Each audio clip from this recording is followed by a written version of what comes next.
Cycle கை 2 நாளுக்கு கை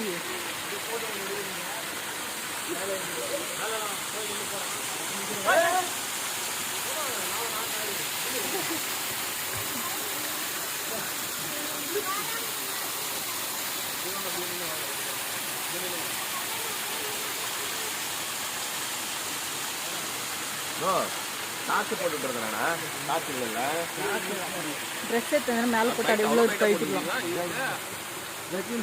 ஐயோ போதுங்க என் வீடு வெக்கேஷனாக வருது. போட்டு அந்த தேவா உண்டு. ஆமாம்